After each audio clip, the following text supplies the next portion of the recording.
इस फिल्म की कहानी एक ऐसे लड़के के ऊपर आधारित है जो एक लड़की के बेड के नीचे छुप जाता है और फिर वो लड़की रात को अपने हस्बैंड के साथ जो भी कार्यक्रम करती है वो लड़का उन्हें छुपकर देखता रहता है। अब ये लड़का कौन है और वो ऐसा क्यों कर रहा है, ये हम आज की इस एक्सप्लेनेशन में देखने वाले हैं। आज मैं जिस फिल्म को एक्सप्लेन करने वाला हूँ उसका नाम है अंडर योर बेड और ये फिल्म 2019 में रिलीज हुई थी। कहानी शुरू होती है और हम मित्सुई नाम के एक लड़के को देखते हैं जो किसी लड़की के घर में उसके बेड के नीचे छुपा हुआ था। वो उस लड़की के पैरों को नीचे से देख ही रहा होता है कि तभी वहाँ पर उसका हस्बैंड आ जाता है और वो उस लड़की को बेड पर फेंक देता है। तभी मित्सुई उन दोनों के कपड़े उतरते हुए देखता है और फिर वो देखता है कि उसके ऊपर वाला बेड जोर जोर से हिल रहा है। वो लड़की दर्द से बहुत चिल्ला रही होती है जैसे कि उसके साथ कोई जबरदस्ती कर रहा हो। अब यहाँ से सीधा कहानी फ्लैशबैक में जाती है जब मित्सुई स्कूल में था। स्कूल में मित्सुई का कोई भी दोस्त नहीं था और वो हमेशा अकेला ही रहता था क्योंकि स्कूल में सभी लोग उसे इग्नोर करते थे और उसके होने या ना होने से किसी को कोई मतलब नहीं था। अब ऐसे ही टाइम बीतता है और मित्सुई कॉलेज पहुंच जाता है। फिर एक दिन क्लास में मित्सुई का टीचर उससे एक क्वेश्चन पूछता है जो उसे पता नहीं था। तभी पीछे से उसे चिहिरो नाम की एक लड़की आवाज लगाती है और उसे अपनी नोटबुक देती है। अब ये देखकर मित्सुई को बहुत अच्छा लगता है क्योंकि इससे पहले उसके साथ इतना अच्छा बिहेव किसी ने नहीं किया था। फिर क्लास के बाद मित्सुई घबराते हुए चिहिरो से कॉफी के लिए पूछता है जिसके लिए चिहिरो भी हाँ बोल देती है। इसके बाद कॉफी पीते हुए चिहिरो मित्सुई से उसकी हॉबीज के बारे में पूछती है जिस पर वो बोलता है कि उसे ट्रॉपिकल फिशेस बहुत पसंद है और उसका पूरा घर एक्वेरियम से भरा हुआ है। वो चिहिरो को बोलता है कि वो उसके घर में भी एक एक्वेरियम सेट कर सकता है जिसके लिए चिहिरो भी मान जाती है। फिर अगले दिन मित्सुई चिहिरो के घर पर एक्वेरियम सेट करने के लिए जाता है पर उसे वहाँ पर चिहिरो नहीं मिलती। इसके बाद कहानी 11 साल आगे शिफ्ट होती है जहाँ हमें पता चलता है कि मित्सुई आखिरी बार चिहिरो से उस कैफे में मिला था और उसके बाद से वो आज तक चिहिरो से कभी नहीं मिला। पर वो अभी भी चिहिरो को भुला नहीं पाया है और आज तक उसे ही ढूंढ रहा है। फिर ऐसे ही एक दिन उसे कुछ डिटेक्टिव्स की मदद से चिहिरो का पता मिल जाता है जिसको पाकर वो बहुत खुश होता है। पर इसके साथ ही उसे ये भी पता चलता है कि चिहिरो की अब शादी हो चुकी है और उसकी एक छोटी बेटी भी है।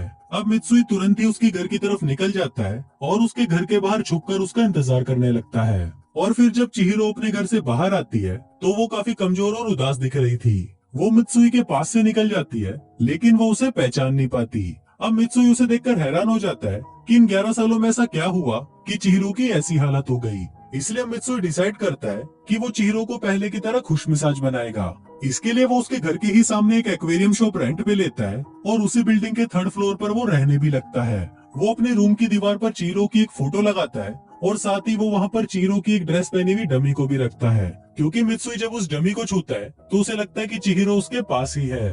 फिर रात को मित्सुई एक टेलीस्कोप की मदद से चिहिरो पर नजर रख रहा था जो कि अपने हस्बैंड के साथ डिनर कर रही थी। पर तभी अचानक उसके हस्बैंड के पिछवाड़े में चुल सी मचती है और वो चिहिरो को वहीं पर ही पीटने लग जाता है जिसको देखकर मित्सुई भी हैरान हो जाता है। फिर अगले दिन मित्सुई चिहिरो के घर के बाहर जाता है जहाँ वो देखता है कि चिहिरो अपने हस्बैंड को ऑफिस जाते हुए गुड बाय बोल रही थी।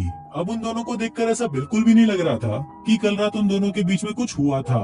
पर जैसे ही चिहिरो मुड़ती है तो हम देखते हैं कि पीटने की वजह से उसकी एक आंख सूज गई थी।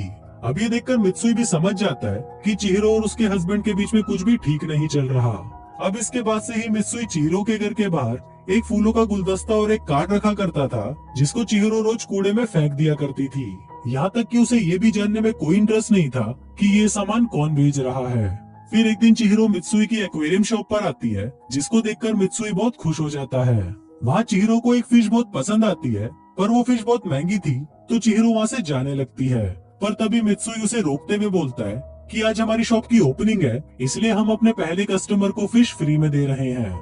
ये सुनकर चिहिरो बहुत खुश हो जाती है और मित्सुई ने भी ऐसा इसलिए किया क्योंकि वो चिहिरो को उदास नहीं देख सकता था। इसके बाद मित्सुई चिहिरो के घर पर फिश टैंक फिट करने के लिए जाता है और फिर टैंक लगने के बाद चिहिरो बहुत ज्यादा खुश हो जाती है और उसे खुश देखकर मित्सुई को भी बहुत अच्छा लगता है। तभी वहाँ चिहिरो किसी काम से दूसरे कमरे में चली जाती है और मित्सुई मौका देखकर उसके घर की चाबी चुरा लेता है और फिर कुछ देर बाद वो उस चाबी की कॉपी बनाकर उसे वापस उसी जगह रख देता है। इसके साथ ही वो एक लाइटर में माइक भी फिट कर देता है और वो उसे चिहिरो के बेडरूम में रख देता है ताकि वो उसके और उसके हस्बैंड के बीच की सारी बातें सुन सके। इसके बाद मित्सुई वापस अपने घर आ जाता है और फिर रात को जब चिहिरो का हस्बैंड वापस घर पर आता है तो उस माइक की मदद से मित्सुई को पता चलता है कि चिहिरो का हस्बैंड उसे बहुत मारता पीटता है। अभी सुनकर मित्सुई को बहुत ज्यादा बुरा लगता है पर वो बेचारा कुछ कर नहीं सकता था। फिर अगले दिन जब चिहिरो अपनी बेटी को घुमाने के लिए बाहर जाती है तब मित्सुई चुपके से उसके घर में जाकर फिश टैंक को साफ कर देता है और साथ ही वो लाइटर में माइक की बैटरी को भी चेंज कर देता है। अब ऐसे ही करते हुए कुछ दिन बीत जाते हैं और फिर एक दिन हम देखते हैं कि मित्सुई चिहिरो के घर में से सफाई करके बाहर निकल ही रहा होता है कि तभी उसे याद आता है कि वो अपनी डुप्लीकेट चाबी तो चिहिरो के कमरे में ही भूल गया है। पर तभी वहाँ पर चिहिरो भी वापस अपने घर आ जाती है। अब मित्सुई के पास दूसरा कोई रास्ता नहीं था, इसलिए वो चाबी को वहीं छोड़कर वहाँ से चला जाता है। अब ऐसे ही कुछ दिन और बीत जाते हैं और अब मित्सुई को लगने लगता है कि रोज चिहिरो के घर पर ऐसे आना जाना ठीक नहीं है। इसलिए वो एक दिन पूरी तैयारी करके चिहिरो के घर पर जाता है और उसके बेड के नीचे जाकर छुप जाता है। फिर रात को जब चिहिरो का पति वापस आता है तो मित्सुई चिहिरो के साथ हो रही जबरदस्ती को उसके बेड के नीचे से महसूस करने लगता है। इसके बाद अगले दिन जब चिहिरो का हस्बैंड सोकर उठता है तो उसे वहाँ पर मित्सुई का भेजा हुआ एक कार्ड मिल जाता है। अभी देखकर उसको बहुत गुस्सा आता है और फिर वो चिहिरो को कुत्ते की तरह पीटना शुरू कर देता है, क्योंकि उसे ऐसा लग रहा था कि चिहिरो का किसी के साथ अफेयर चल रहा है।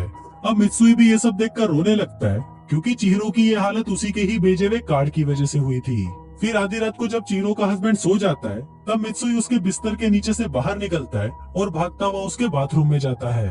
वहाँ वो देखता है कि चिहिरो के हस्बैंड ने उसे मार मार कर अधमरा कर दिया है और वो बाथरूम में ही बेहोश पड़ी है। तभी मित्सुई उसे बाथटब से बाहर निकालता है और उसके शरीर को एक ब्लैंकेट से रखकर वहाँ से वापस अपने घर चला जाता है। फिर अगले दिन जब चिहिरो उठती है तो वो अपने ऊपर रखे ब्लैंकेट को देखकर समझ जाती है कि कोई तो है जो उसकी मदद कर रहा है। इसके बाद चिहिरो अपने बेडरूम में आती है और वहाँ पर जोर जोर से चिल्लाने लगती है कि अगर तुम मेरी बात सुन पा रहे हो तो प्लीज मेरी मदद करो। दूसरी तरफ मित्सुई भी चिहिरो की बातें सुन लेता है और फिर वो डिसाइड करता है कि अगर इस बार चिहिरो के पति ने उस पर हाथ उठाया तो वो उसे मार डालेगा। फिर अगली सुबह हम देखते हैं कि चिहिरो के घर पर उसकी माँ का कॉल आता है, जो उसको बताती है कि उसके फादर की तबीयत बहुत ज्यादा खराब है और वो कभी भी लुढ़क सकते हैं। फिर रात को चिहिरो अपने हस्बैंड को ये सभी बातें बताती है और कहती है कि उसे अपने फादर से मिलने जाना है, पर उसका चूतिया पति उसे मना कर देता है और बोलता है कि तुम कहीं नहीं जाओगी, मरने दो उस बुड्ढे को, मुझे कोई फर्क नहीं पड़ता। अभी सुनने के बाद चिहिरो को भी गुस्सा आ जाता है और वो अपने हस्बैंड को एक थप्पड़ मार देती है। तभी उसका हस्बैंड गुस्से में उसे फिर से पीटना शुरू कर देता है। पर तभी वहाँ पर हम मित्सुई को देखते हैं जो पर्दे के पीछे छुपा हुआ था और वो बहुत कोशिश करता है कि वो उसके हस्बैंड को मार डाले, पर वो ऐसा करने की हिम्मत जुटा नहीं पाता और अपने घर आकर खुद को ही कोसने लगता है। वो गुस्से में खुद को ही इलेक्ट्रिक शॉक दे देता है, जिससे वो वहीं पर बेहोश हो जाता है। फिर अगले दिन जब उसे होश आता है तो वो देखता है कि चिहिरो अपने बच्चे को लेकर इस शहर से बाहर जा रही है। ये देखकर मित्सुई उसका पीछा करने लगता है, पर तब तक चिहिरो वहाँ से जा चुकी होती है। इसके बाद चिहिरो एक होटल में जाकर रुकती है, जहाँ पर उसके हाथ में वही माइक वाला लाइटर था। चिहिरो को उस लाइटर में से कुछ आवाज सुनाई देती है, तो चिहिरो उस लाइटर को खोलकर उसमें से माइक को बाहर निकाल लेती है। अब माइक को देखकर चिहिरो समझ जाती है कि इसी से ही वो अनजान आदमी उसकी मदद कर रहा है। तभी चिहिरो के रूम की घंटी बजती है और उसे लगता है कि शायद ये वही आदमी होगा जो उसकी मदद कर रहा है। पर जब चिहिरो गेट खोलती है तो वहाँ पर उसका हस्बैंड होता है और वो चिहिरो को पीटता हुआ वापस घर ले आता है और वो वहाँ पर भी उसे मारना शुरू कर देता है। चिहिरो अपने आप को बचाने की कोशिश भी करती है, पर वो इसमें नाकामयाब रहती है। लेकिन तभी वहाँ पर मित्सुई आ जाता है और उसके हस्बैंड को इलेक्ट्रिक शॉक देकर बेहोश कर देता है। अब इससे पहले कि वो वापस होश में आता, मित्सुई उसका गला घोटकर उसे मार डालता है। वहाँ चिहिरो देखती है कि ये वही एक्वेरियम वाला आदमी है, पर वो उसे पहचान नहीं पा रही थी कि ये वही लड़का है जिससे वो 11 साल पहले मिली थी। फिर अगले दिन मित्सुई पुलिस स्टेशन जाकर खुद को सरेंडर कर देता है। वहीं दूसरी तरफ चिहिरो उससे मिलने उसके घर पर आती है, लेकिन वहाँ पर कोई नहीं होता, पर उसे वहाँ पर उसके कॉलेज की कुछ फोटोज मिलती हैं, जिसको देखकर उसे याद आ जाता है कि ये उसका क्लासमेट मित्सुई है। इसके बाद चिहिरो भागते हुए पुलिस स्टेशन जाती है और मित्सुई को उसका नाम लेकर बुलाती है। अब चिहिरो के मुंह से अपना नाम सुनकर मित्सुई बहुत खुश हो जाता है और इसी के साथ ही ये फिल्म यहीं खत्म हो जाती है।